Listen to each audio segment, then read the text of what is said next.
Hello everyone, welcome back on my channel ambassador of Christ. और आज हम देखेंगे फेथ सीरीज़ का थर्ड स्टोरी जो है रेहाब के बारे में। रेहाब के बारे में बहुत लोग जानते हैं बाइबल से, और जो नहीं जानते उनके लिए ये स्टोरी है।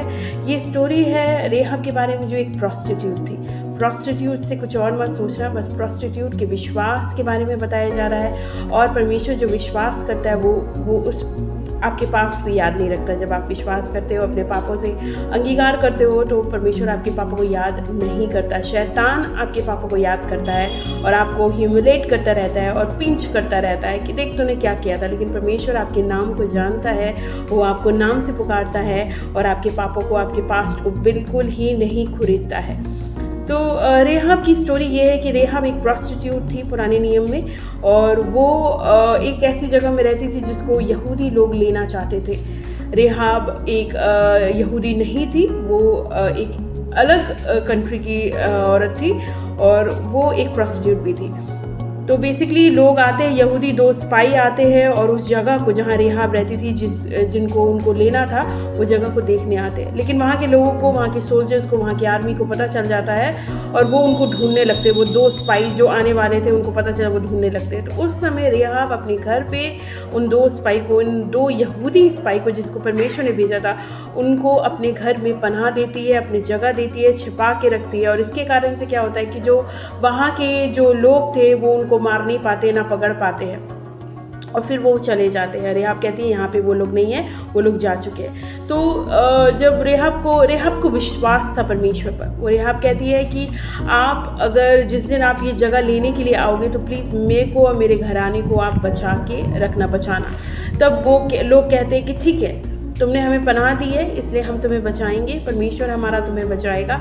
तो तुम्हें एक काम करना है, एक लाल कपड़ा अपनी खिड़की से बाहर टांग के रखना है, और जिस दिन हम ये जगह डिस्ट्रॉय करने के लिए आएंगे, उस दिन वो लाल कपड़ा देख के परमेश्वर तुम्हारे घर को छोड़ देगा, और अपने सारे परिवार को उस घर के अंदर रखना, ताकि तुम और तेरा परिवार सारा बच जाए। और ऐसे ही होता है। परमेश्वर उस रेहाब को उसके विश्वास के कारण सिर्फ उसको नहीं बचाता, पूरे उसके खानदान को, पूरे उसके फैमिली को बचाता है, और रेहाब बच जाती है। और एक जीव से उसकी शादी भी हो जाती है रेहाब की। तो ये कहने का मतलब है कि एक वचन भी है बाइबल में। एक वचन कहता है, जो कोई प्रभु यीशु पर विश्वास करेगा। देखिए, मैंने वो वचन यहाँ पे लिखा भी है, मेरे प्लांट में इसको हम लगाते हैं, यहाँ पे ऐसे लगा के रखते हैं। तो बेसिकली ये कहता है प्रभु प्रेरितों के काम उसका 16 और उसका 31वां अध्याय में लिखा है, प्रभु यीशु मसीह पर विश्वास कर तो तू और तेरा घराना बचाया जाएगा। जो कोई प्रभु यीशु मसीह पर विश्वास करता है तो तू और तेरा घराना बचाया जाएगा। तो ये रेहाब के समय में भी यही बोला जाता है कि वो विश्वास करती है परमेश्वर पर, तो सिर्फ वो नहीं बचती, सिर्फ उसके एक विश्वास से।